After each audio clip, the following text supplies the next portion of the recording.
somos La Fuerza de las Mujeres, es una plataforma estatal, feminista, abolicionista, que es la encargada de organizar una vez al año una manifestación estatal que se hace de manera itinerante por diferentes ciudades de toda España. Este año pues estamos en Logroño, pues encantadísimas, la verdad, una ciudad preciosa, unas compañeras geniales y preciosas también de la asociación Quirqué, que seguro que las compañeras que estáis aquí de Logroño las conocéis, y esperando que venga la manifestación, la verdad, muy ilusionadas y preparando esto desde hace muchísimo tiempo. Estamos aquí, como este acto se hace pues para adelantar un poco la manifestación de mañana, para meternos en el tema del feminismo, en el tema que nos trae a las mujeres, todos estos quebraderos y todos los problemas que tenemos, que es el patriarcado, el machismo, la opresión, y cómo las mujeres llevamos sufriendo pues casi toda nuestra existencia por esto. Así que para ir adelantando está aquí Isabel, que es historiadora, Isabel Lizarbe López, seguro que la conocéis las que estáis aquí. ¿Las de Logroño sí? Sí, las de Logroño sí, y las que no son de Logroño también, sí. Yo te conozco. Yo te conozco y soy de Vigo, y por aquí otras compañeras que no son de Logroño también te conocemos. Y nada, Isabel, que es historiadora, es también investigadora en el Instituto de Estudios Riojanos y es también la presidenta de Quirqué, la asociación pues que es aquí azote de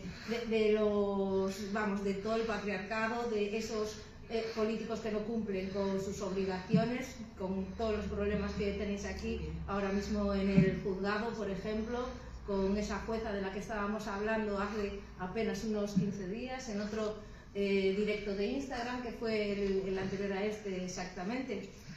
Y bueno, yo por mi parte nada más. Yo soy Lidia.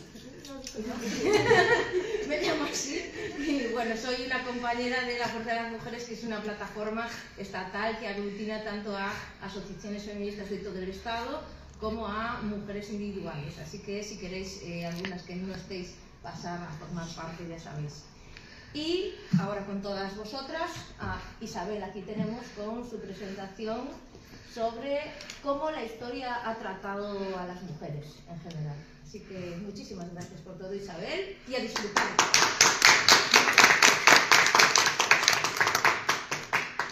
Muchas gracias, Iria, por la presentación, de verdad. No se nota nada de cariño. No me aplaudáis mucho porque todavía no he empezado a hablar, ¿vale? Entonces igual luego decidís que no había que aplaudirme tanto, pues no vamos a empezar mal, ¿vale? Bueno, como ya os ha explicado Iria, yo hoy vengo como historiadora, ¿vale? Y como investigadora del Instituto de Estudios Riojanos para hablaros sobre un tema pues, en el que llevo ya un tiempo trabajando. No es exactamente este, cómo se ha escrito la historia de las mujeres, pero sí que llevo ya un tiempo aplicando perspectiva de género y perspectiva feminista a mis propios estudios sobre historia, ¿vale? Entonces, pues en esta ocasión, dadas las circunstancias, pues pensé sobre qué podía hablar y dije, bueno, ¿y por qué no dar un repaso a cómo se ha venido escribiendo la historia de las mujeres a lo largo de los siglos, ¿vale? No voy a hacer un recorrido por todos los siglos, ¿de acuerdo? Porque eso nos daría para más de un día, pero sí un breve recorrido para que entendamos cómo ha cambiado la forma en la que las historiadoras y los historiadores hablamos sobre las mujeres en nuestros estudios y en nuestras investigaciones, ¿vale? Porque se han producido cambios muy profundos. En primer lugar, porque hasta más o menos los años 60 y 70 del siglo XX, mayoritariamente quien contaba la historia de las mujeres eran los hombres.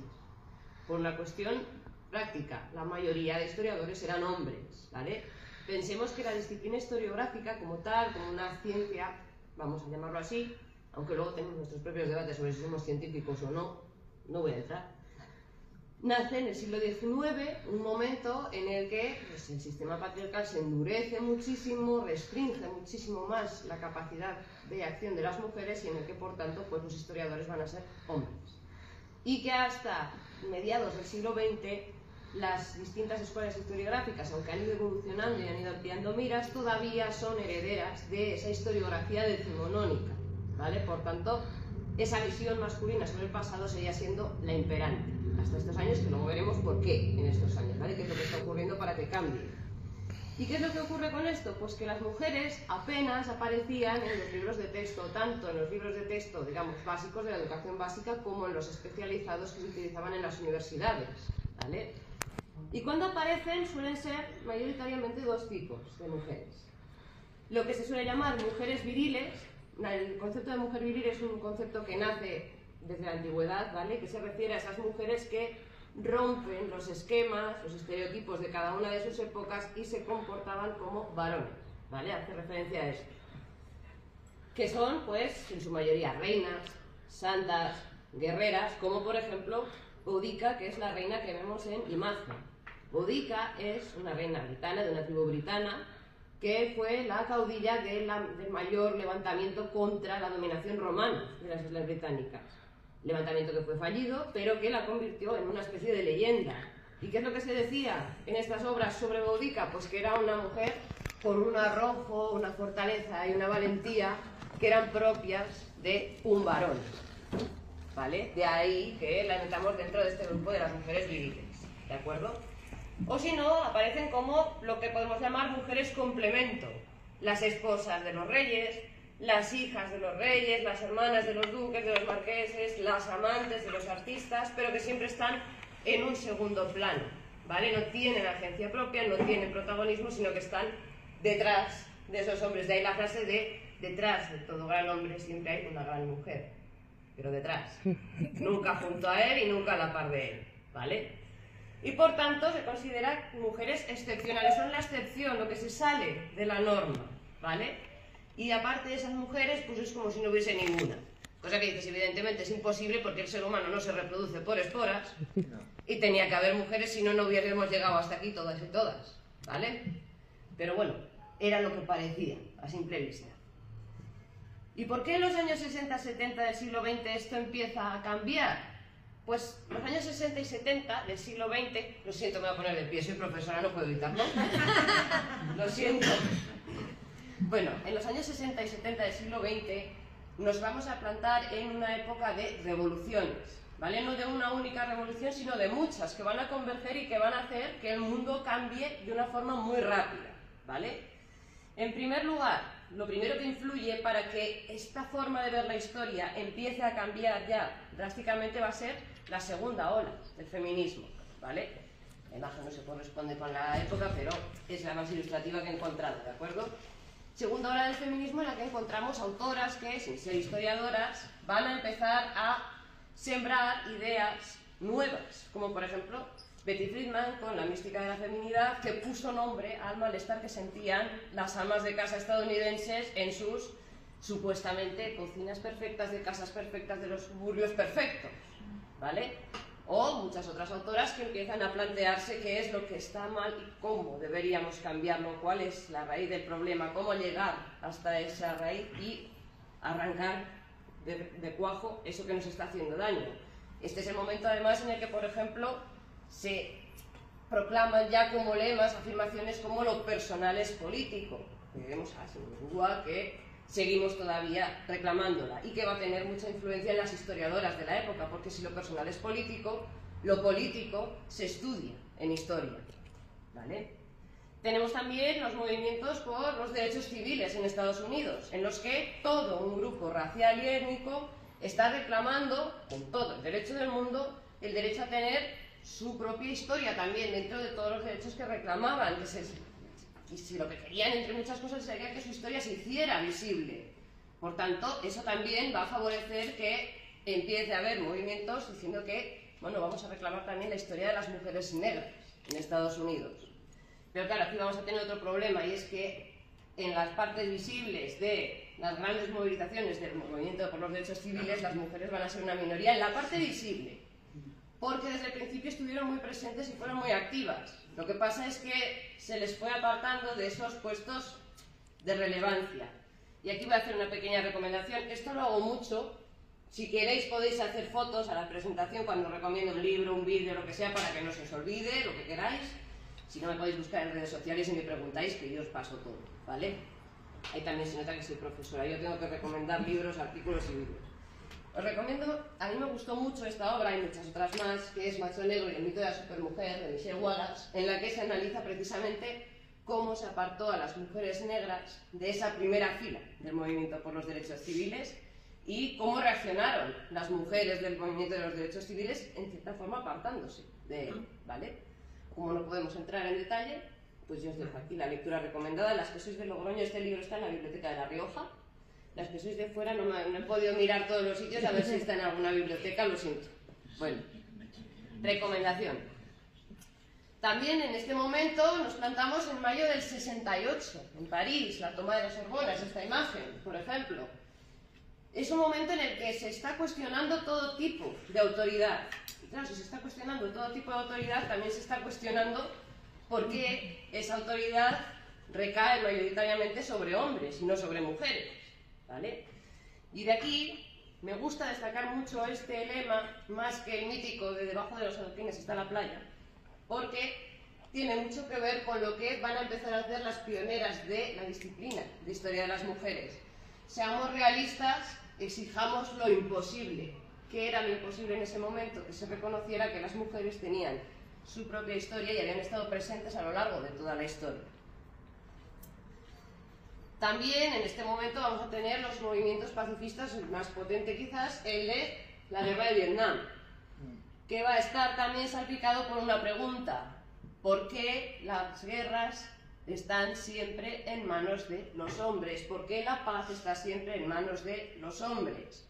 Algo que también pues va a empezar a sacudir a esas historiadoras que están empezando a hacerse preguntas que hasta ese momento parece que nadie o casi nadie se había estado haciendo. Y así es como llegamos al nacimiento de una nueva disciplina historiográfica, que es la de historia de las mujeres. Tal cual. Una disciplina que es muy compleja, tiene un desarrollo muy rápido y es muy prolífica, porque desde el principio ha dado a luz, vamos a decirlo así, a multitud de obras que han ido sacudiendo a la comunidad historiográfica, a la comunidad académica historiográfica, porque iban desvelando cosas que hasta ese momento pues habían permanecido ocultas o se habían interpretado de tal manera que las mujeres siempre quedaban relegadas a un segundo plano o directamente desaparecían. Y claro, como toda disciplina que nace, tiene que tener unas pioneras. Y en este caso, la madre de la disciplina sería Gerda Lerner, que además de, con su obra La creación del patriarcado, descubrir o hacernos ver que el patriarcado no era algo ni necesario ni natural, necesario en el sentido filosófico, ¿vale? Es decir, que siempre ha sido así y siempre va a ser así, nos descubrió otro tipo de cuestiones, como por ejemplo que la periodización que se utiliza habitualmente en historia, prehistoria, historia antigua, edad media, edad moderna, edad contemporánea, si fuésemos británicos sería un poquito diferente, pero bueno, las tradicionales no sirven para la historia de las mujeres. ¿Por qué? Porque no tienen nada que ver con los momentos importantes para las mujeres. Es decir, ella proponía que la periodización de la historia de las mujeres se basase en los momentos en los que ganan o pierden derechos, ¿vale? Hay otra autora, bueno, Gerda Lerner, además de por esta maravillosa obra y todas estas ideas nuevas que fue insertando en la cabeza de historiadores, sociólogos, antropólogos, etc., es la madre de la disciplina porque es la fundadora del primer centro de estudios sobre historia de la mujer, ¿vale? Hay otra autora, también de las épocas contemporáneas, de las pioneras, que es Joan Kelly Gadol, que va a subrayar precisamente esa dificultad de encajar la historia de las mujeres en las periodizaciones tradicionales. Y lo hace con una obra, no es esta, ¿vale? Esto es el cachito que os pongo es una recopilación de sus ensayos, con una obra que se titula ¿Tuvieron las mujeres renacimiento?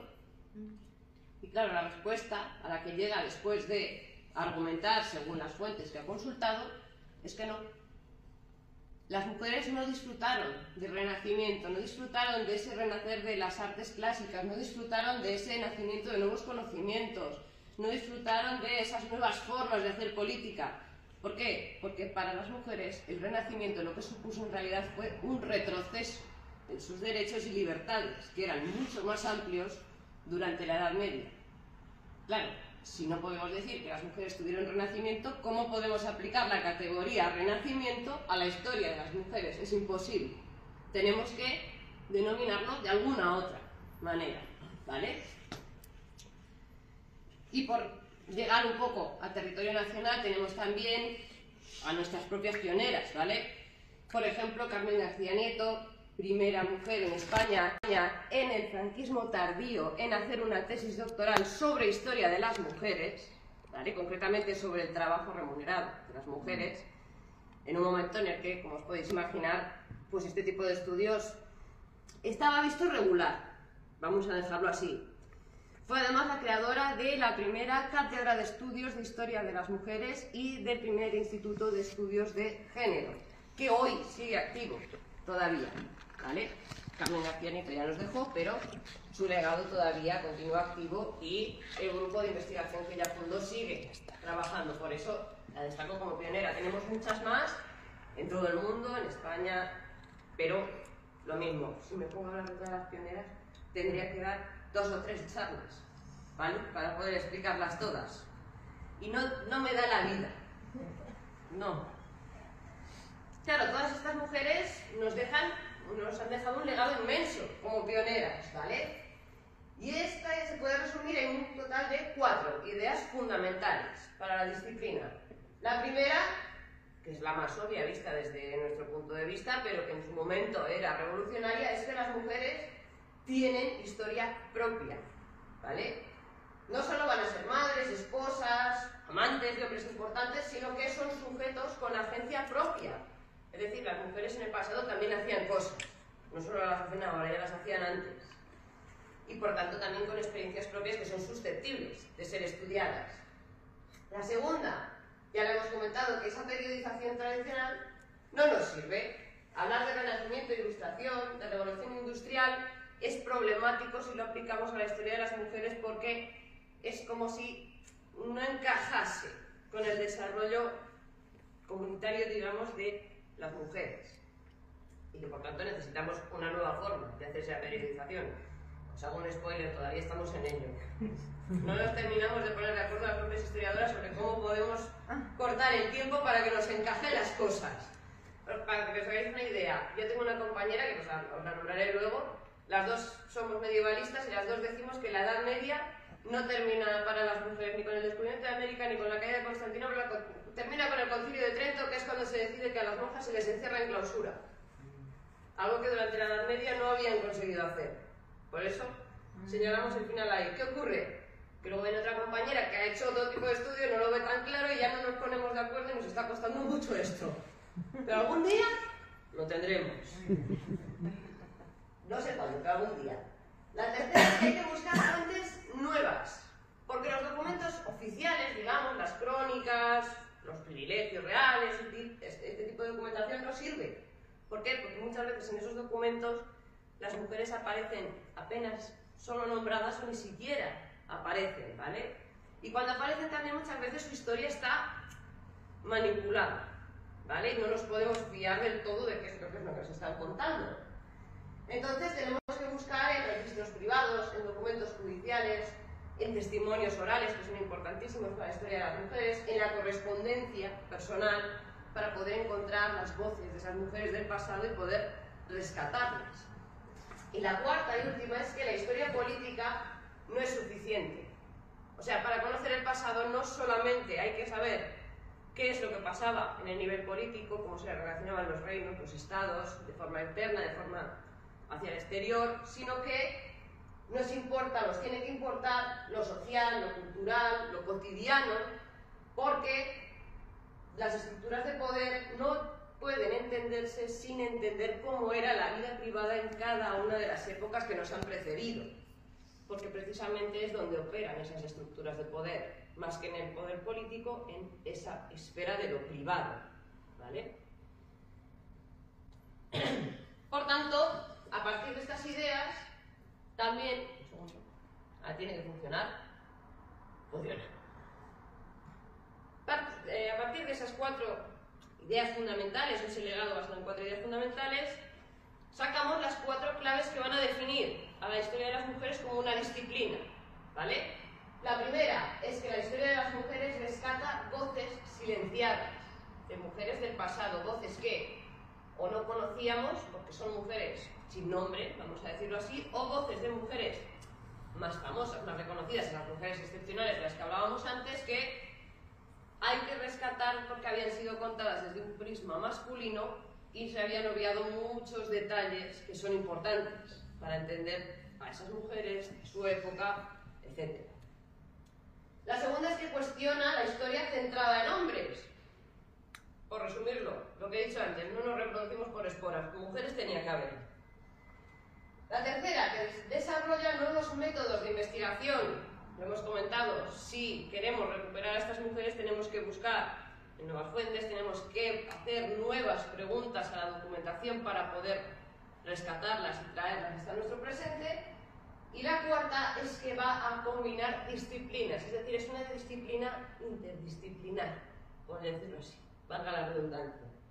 ¿Por qué? Porque para conocer la historia de las mujeres no va a bastar solo con la ciencia historiográfica, sino que también recurriremos a estudios sociológicos, antropológicos, arqueológicos, lingüísticos, toda una serie de disciplinas que son necesarias para hacer el trabajo de historia de las mujeres.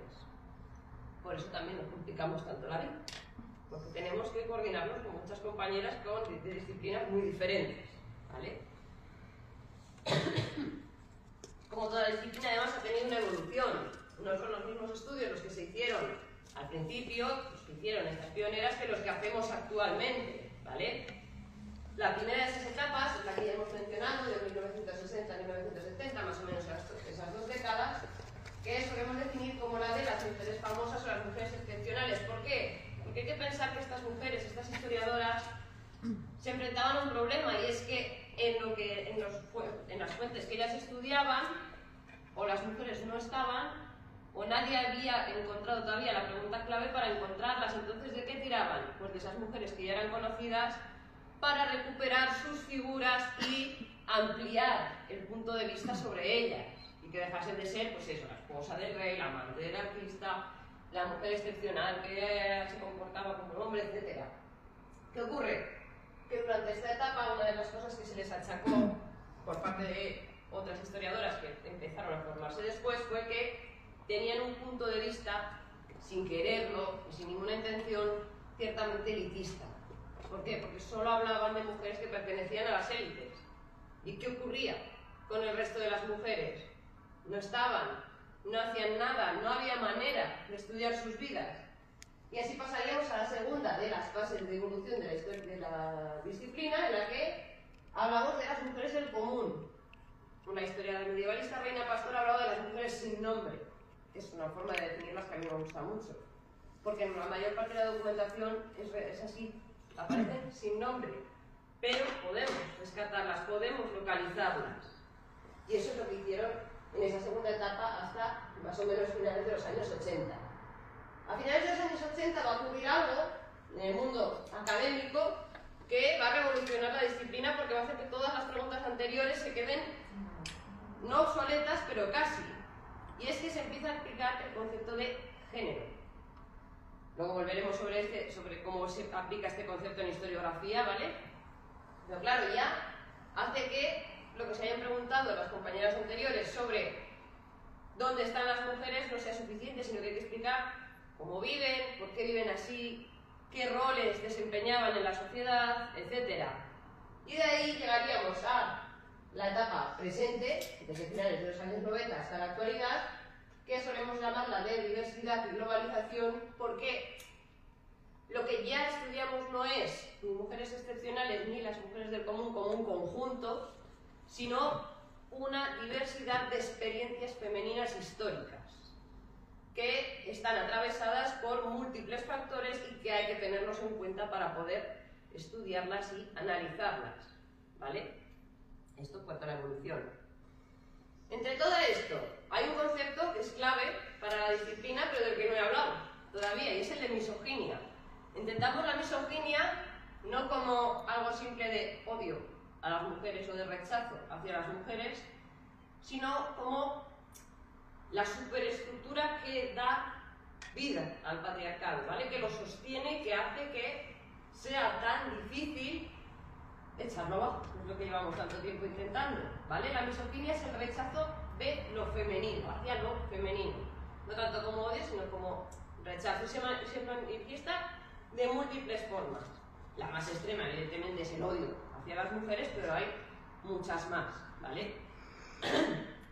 Claro, evidentemente, si estamos estudiando la historia de las mujeres, el concepto de misoginia es importante, pero aquí también ha habido una evolución, y es la siguiente. En esa primera fase, en los años 60-70, el estudio de la misoginia era central. Veamos, por ejemplo, la obra de Gerda Lerner, que tiene muchísimo que ver con esto. La misoginia es central para su forma de entender y definir el patriarcado. Y lo mismo va a ocurrir con la mayoría de estudios de esta época, ¿vale? Sin embargo, en los años 90, 2000 más o menos, se da un giro hacia la agencia femenina, es decir, se va a privilegiar mostrar a las mujeres como sujetos activos y no como víctimas pasivas del patriarcado, porque realmente nunca fueron víctimas pasivas del patriarcado.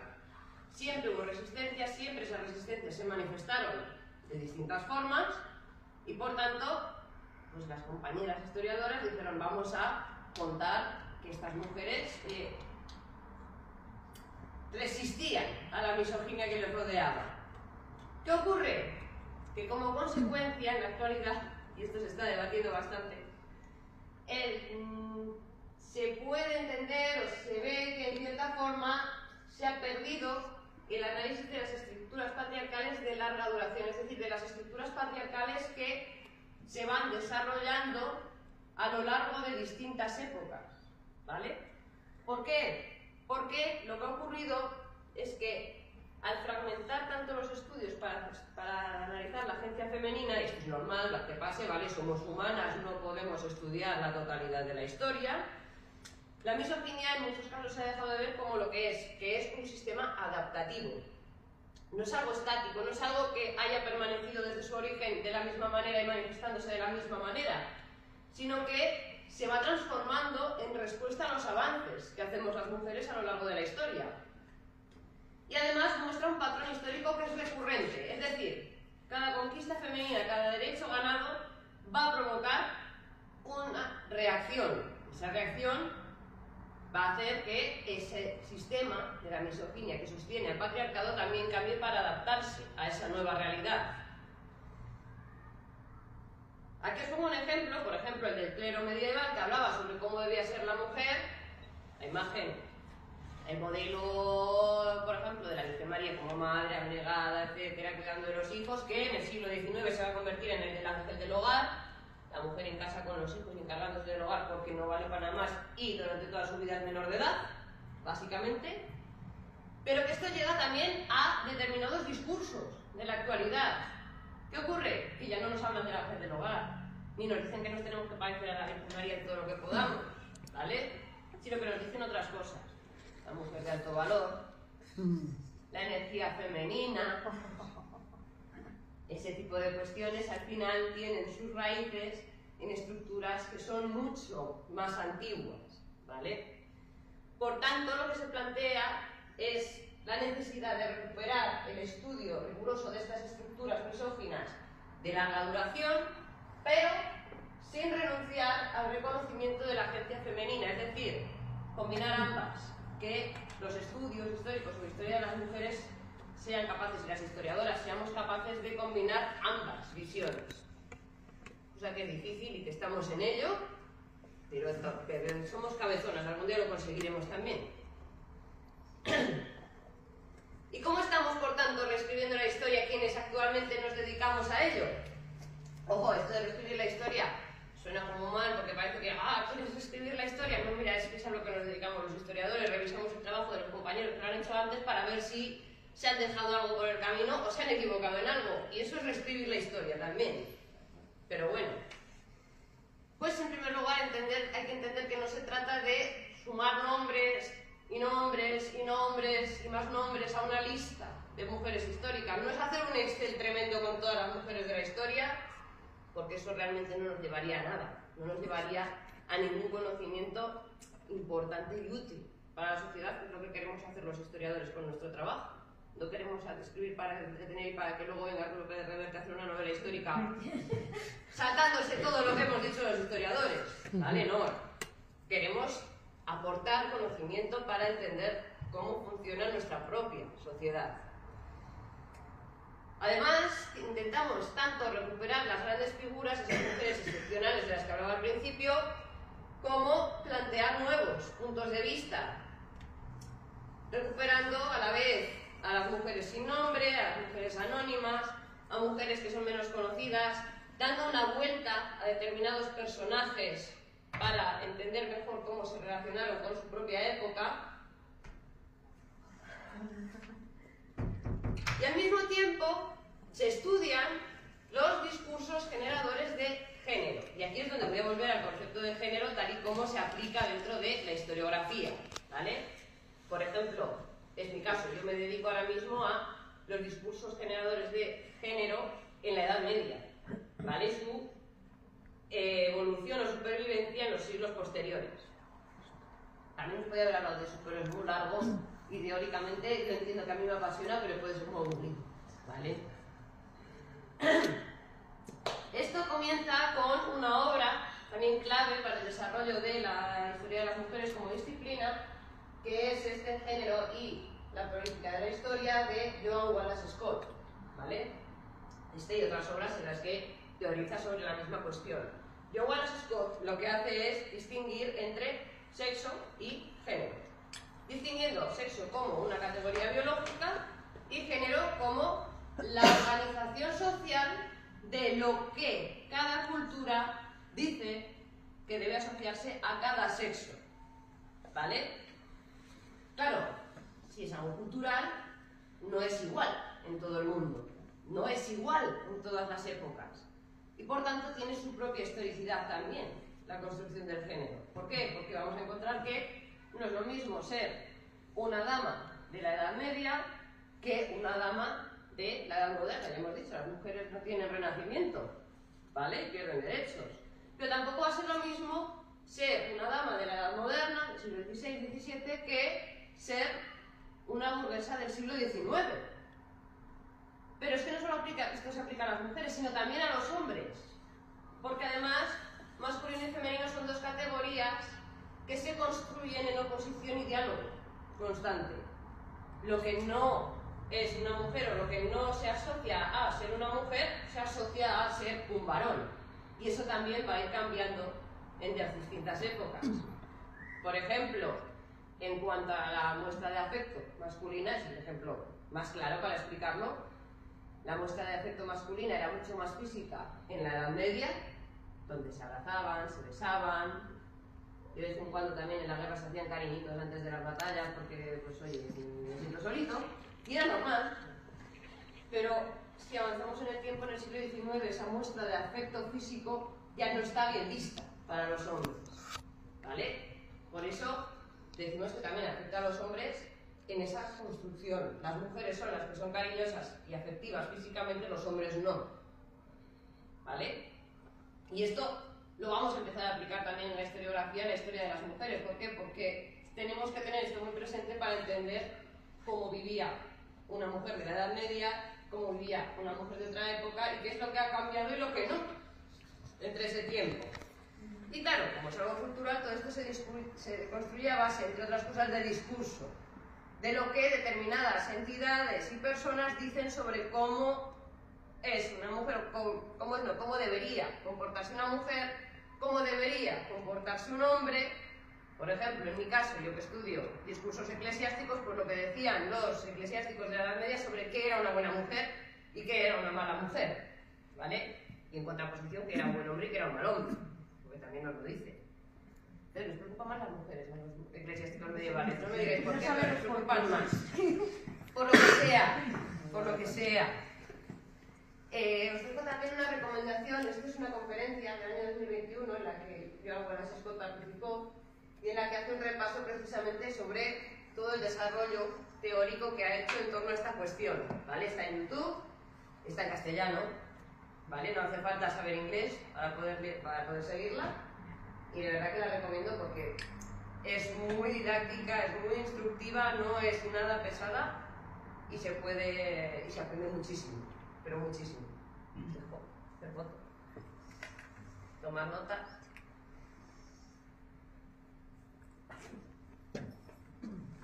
Esto en mis clases también me pasa, les digo a mis alumnos, hacedme una foto y escuchadme, me está copiando PowerPoint. Pues lo mismo, espero un poquito y ya está, no pasa nada. Vale.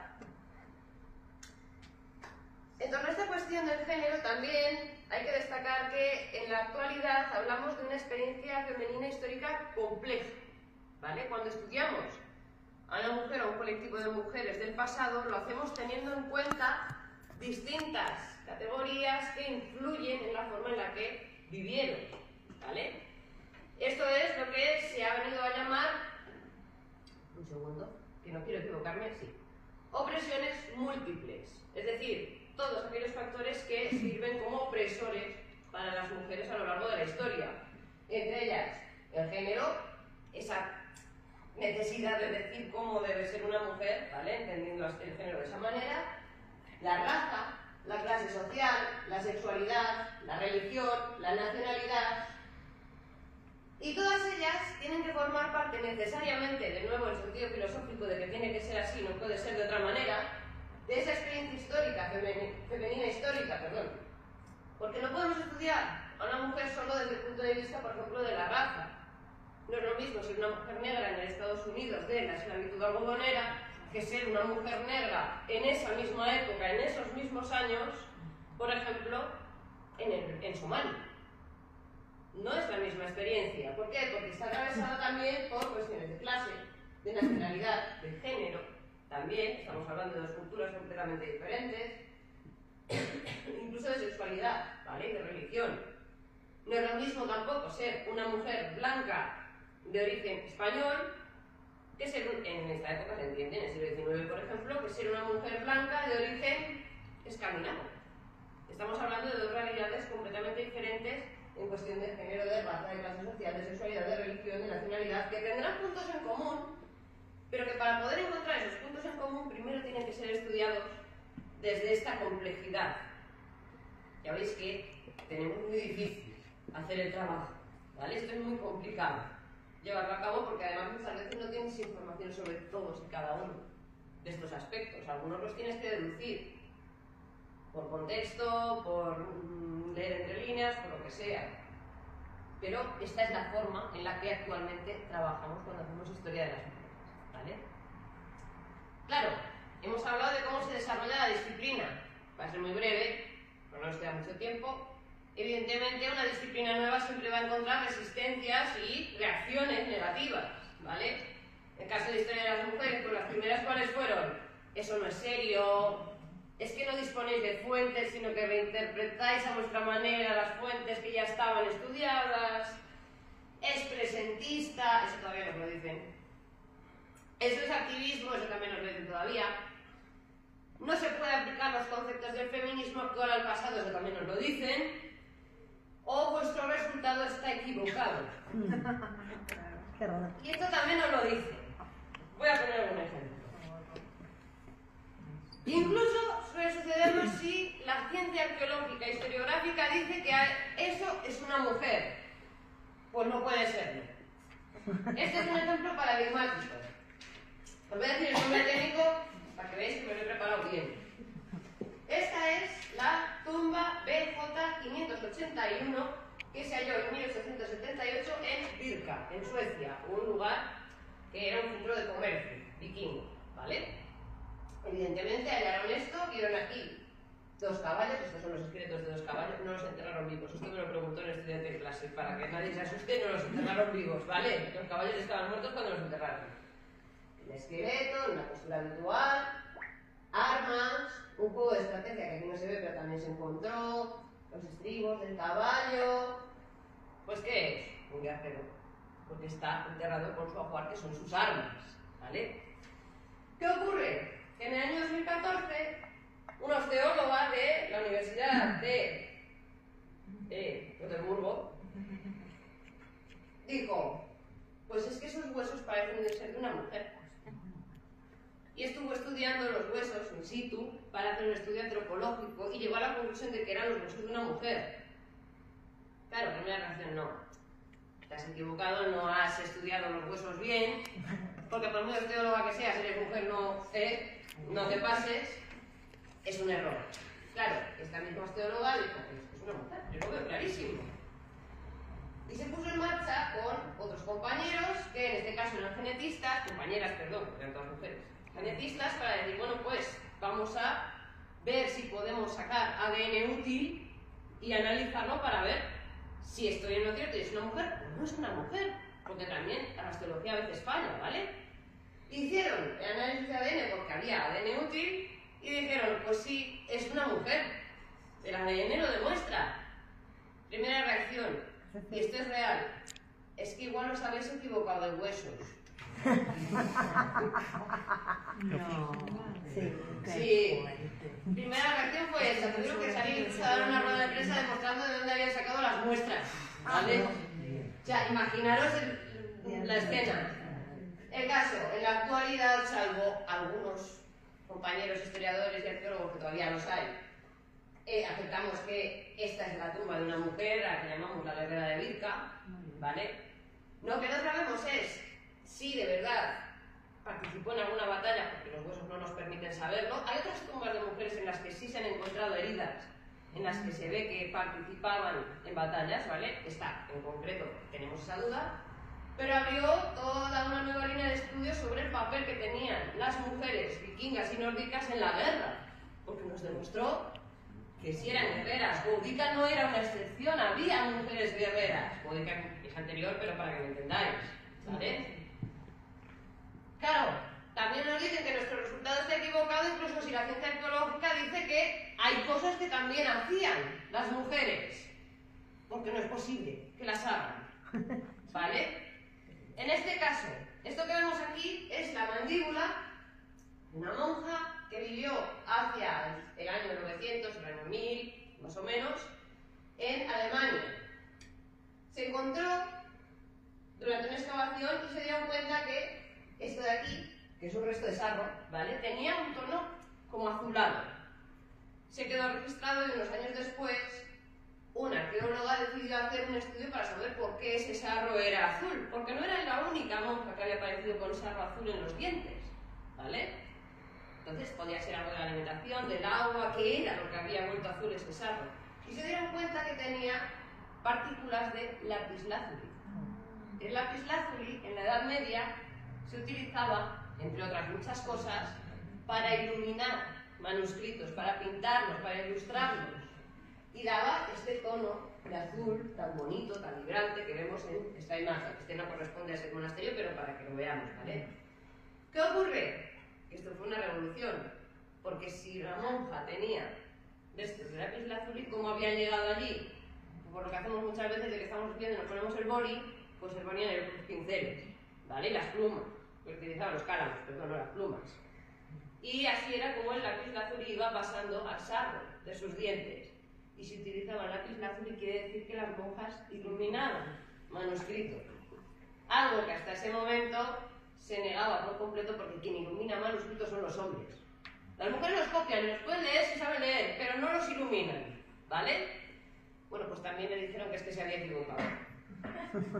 Evidentemente se demostró que era lapislázuli porque se publicó los resultados del estudio, pero fue como, bueno, vale, pues habrá que aceptar que las mujeres pintaban, como hacían muchas más cosas, lo que pasa es que no nos da la gana de verlo. Incluso si la ciencia historiográfica, aquí hablamos de arqueología y historiografía, dice que algo es una mujer, no lo es. Y aquí os presento un ejemplo. Este ejemplo lo he estudiado mucho mi compañera Isabel Mellén. Luego os voy a poner un vídeo, ¿vale? Una recomendación de un vídeo suyo en el que habla sobre lo que yo os voy a comentar ahora, no tanto en este caso concreto como en otros, y que ella ha estudiado mucho las estrategias de ocultación de las mujeres en la historia del arte, pero que luego se pueden aplicar perfectamente en la historiografía general, ¿vale? Y esta sería la estrategia número 1, que consiste en decir que algo no es una mujer, aunque evidentemente represente a una mujer. En sus estudios sobre las pinturas de Alaiza, a las que pertenece esta imagen, Isabel se ha dado cuenta de que esto que vemos aquí en la representación es una mujer dando a luz. Sí, un parto. La partera, la hija, ¿vale? De hecho es una mujer noble, si veis esto que tiene sobre la cabeza, es un tocado típico de la nobleza de la época, ¿vale? ¿Y por qué sabemos que está dando a luz? Pues primero por la postura, está en cuclillas. Eso de parir tumbadas boca arriba y con las patas así para arriba, eso es de cuando los hombres se pusieron a atender partos porque estaban más cómodos. Sí, ¿vale? es verdad. Hasta es entonces verdad. los partos se hacían en cuclillas porque el canal de parto está mucho más abierto y es mucho más fácil. La palangana, evidentemente, para recoger todo lo que hacía falta recoger, y la criatura, ¿qué están haciendo? ¿Vale? Lo vemos. Bueno, pues hasta tiempos muy recientes esto se ha interpretado de muchas maneras. Por ejemplo, un hombre exhibicionista. Y ya el pobre niño que está aquí naciendo lo convirtieron en 2 huevillos y un palo. Sí. O una interpretación que es la que a mí más me gusta, de verdad, y me parece maravillosa. Esto es un demonio cagando y esparciendo sus heces por el mundo. Claro, esta es una forma de evitar reconocer que hay una mujer representada, de alguna manera, y más representada en una escena que, aunque a nosotras nos pueda parecer obvia, para la época no solo es que fuese obvia también, sino que era importantísima. Porque una de las labores de las nobles, de las señoras medievales, era parir muchos hijos. Por tanto, era un momento crucial de sus vidas. Cada parto era un momento crucial, ¿vale? Y de ahí la importancia que podía tener esta representación en la época. Representar una parturienta, ojito, pero no un demonio pagano. ¿Por qué? ¿Por qué no? Aquí os dejo, por si a alguien le interesa, el título del vídeo, ¿vale? De mi compañera.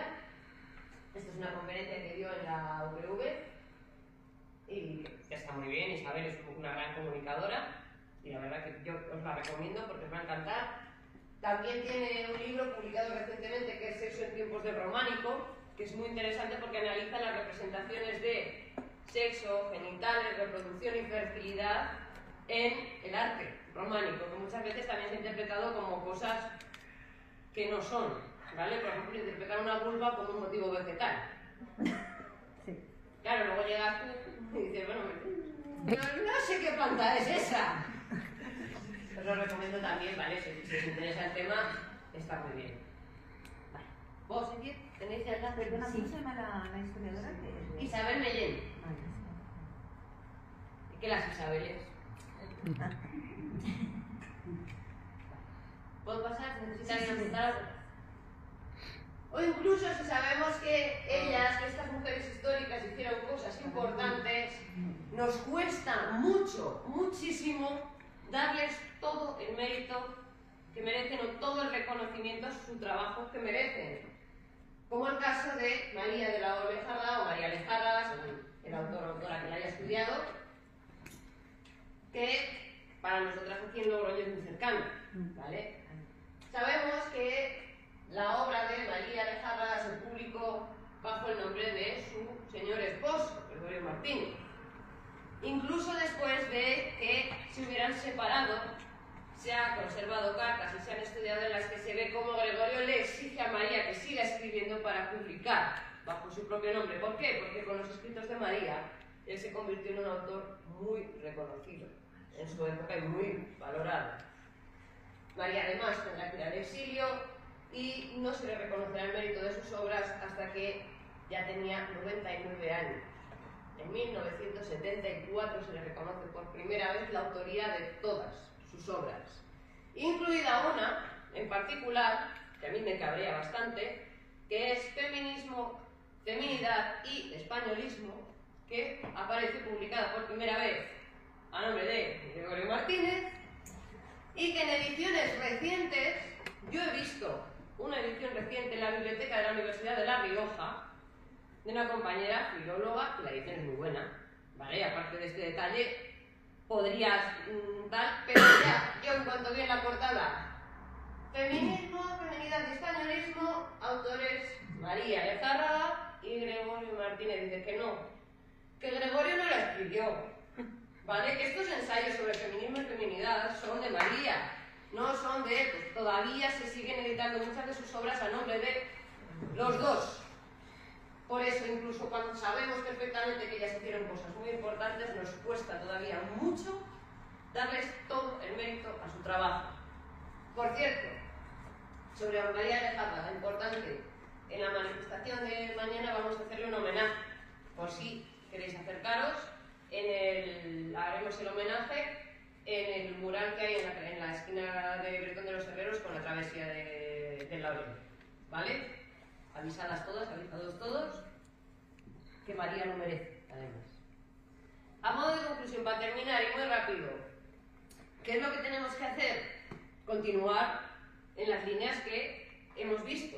¿Por qué? Porque todavía quedan muchísimas historias de mujeres que recuperar, porque todavía quedan muchísimas resistencias que vencer, y para conseguir que cuando descubrimos a una mujer en la historia no nos digan que es que nos hemos equivocado de huesos y hemos cogido el ADN mal. Así, más o menos. O para recuperar también símbolos que tienen que ver con lo femenino en el pasado, como esta vulva peregrina, que además, pues bueno, la estamos utilizando como símbolo en esta convocatoria de la Fuerza de las Mujeres. La vulva peregrina es una insignia, ¿vale? Más o menos del tamaño de la que yo llevo aquí, serían más o menos así, que se vendía en centros de peregrinación, por ejemplo, durante la Edad Media. Y se llevaban, los peregrinos llevaban esto, ¿vale? Como hoy llevamos los pines o las chapas que nos compramos cuando vamos de vacaciones o haciendo el Camino de Santiago, por ejemplo. ¿Y qué representa la vulva peregrina? Pues una vulva con sus piececitos, calzada con sus zuecos, con su bastón para caminar, con un rosario, es decir, está peregrinando, ¿vale? ¿Y qué significa? Pues durante mucho tiempo se pensaba que era algo satírico, como de broma, sobre sexo, sobre sexualidad, pero estudios más recientes están sugiriendo que es un símbolo, primero, de fertilidad y segundo, de poder femenino. Por eso, ahora lo hemos recuperado y por eso es importante también que sigamos en la misma línea de estudios para poder recuperar no solo a las mujeres, sino también toda su simbología, que en el pasado les daba mucho poder, les daba una imagen que con el tiempo se ha ido perdiendo. Por si a alguien le interesa saber más, este es un curso online sobre historia de las mujeres, sobre la disciplina, ¿vale? Os lo dejo si queréis hacerle una foto por si alguien quiere echar un vistazo. Y si no, si buscáis saber la historia de las mujeres, yo creo que os sale. Creo. Sale. Y también esto os lo pongo por una cuestión. Porque si alguien tiene interés y tiene curiosidad en leer las cosas que yo he ido publicando sobre el tema, aquí vais a tener enlaces, ¿vale? Este es un proyecto de investigación autofinanciado, porque no tengo financiación de momento de ningún ente público, universitario, etcétera, que estoy llevando a cabo y de que va a salir dentro de, espero no mucho, una obra con este título, Monstruos de la Naturaleza, que analiza esos discursos que os comentaba sobre cómo los eclesiásticos medievales nos veían y cómo esos discursos han sobrevivido casi hasta nuestros días, ¿vale? El proyecto sigue abierto para financiación. Si alguien quiere donar, estupendo. Si no queréis donar, también estupendo, ¿vale? Obviamente lo que me interesa es para que podáis leer artículos y ver bibliografía, pero bueno, os lo dejo aquí por si a alguien le interesa. Y lo mismo, si no podéis hacer fotos, no funciona el QR, que no se funciona, si buscáis y sabréis los monstruos de la naturaleza, también os sale. Ya, tengo un apellido difícil, eso hace que las búsquedas siempre se acoten muy bien, ¿vale? Dicho esto, muchas gracias y hasta luego.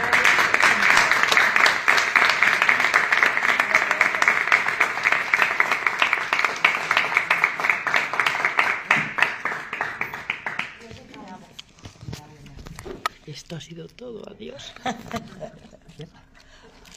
Bueno, no sé si...